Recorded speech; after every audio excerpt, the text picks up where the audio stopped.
విజయనగరం జిల్లా గజపతి నగరం వైఎస్ఆర్సీపీ కార్యాలయంలో మాజీ ఎమ్మెల్యే బొత్స అప్పల నరసయ్య మీడియా సమావేశం నిర్వహించారు.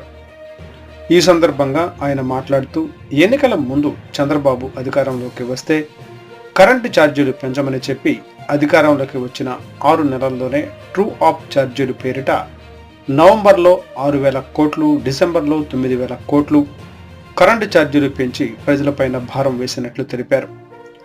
ప్రభుత్వం చేసిన మోసాన్ని ప్రజలకు తెలియచేయాలని సంకల్పంతో జగన్మోహన్ రెడ్డి ఆదేశాల మేరకు ప్రతి నియోజకవర్గ కేంద్రంలో ఉన్న విద్యుత్ శాఖ కార్యాలయం వద్ద శుక్రవారం నిరసన కార్యక్రమం చేపడతామని అన్నారు.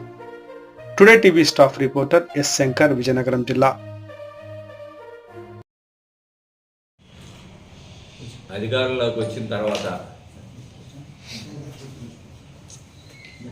ప్రజలపై కరెంటు ఛార్జీలు ఉన్న మోయమైన భాగాన్ని ఈరోజు మోపుతుంది. ఎన్నికల ముందు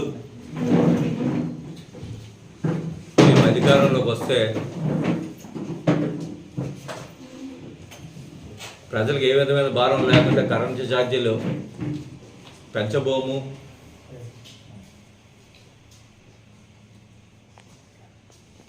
అని ఆ రోజు ప్రజలకు వాగ్దానం చేసి ప్రజలకి మోసపోపు మాటలు చెప్పి అధికారులకు వచ్చిన ఈ ప్రభుత్వం అధికారంలోకి వచ్చిన 6 నెలల్లోనే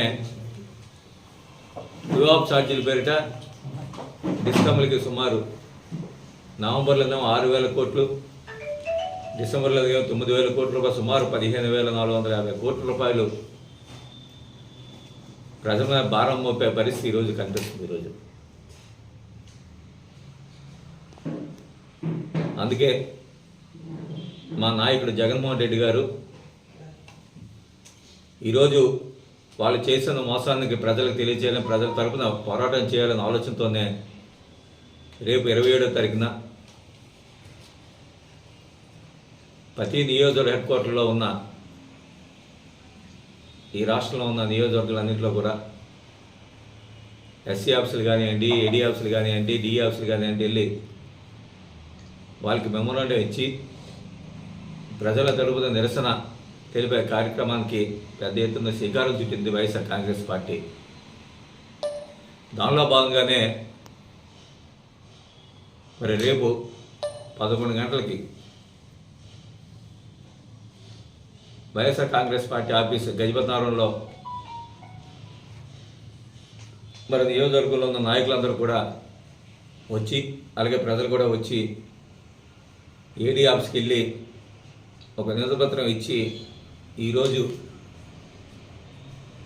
ఈ రాష్ట్రంలో ప్రజలపై పడుతున్న భారాన్ని తగ్గించాలి, ఏదైతే ఎన్నికల ముందు మీరు ఇచ్చిన వాగ్దానం ఏదైతే ఉందో ఆ వాగ్దానం మేరకే ఛార్జీలు పెంచకుండా ఈ 5 సంవత్సరాల పరిపాలన సాగించాలనే ఒక డిమాండ్ని వైఎస్ఆర్ కాంగ్రెస్ పార్టీ ఈరోజు ముందుకు తీసుకెళ్తుంది.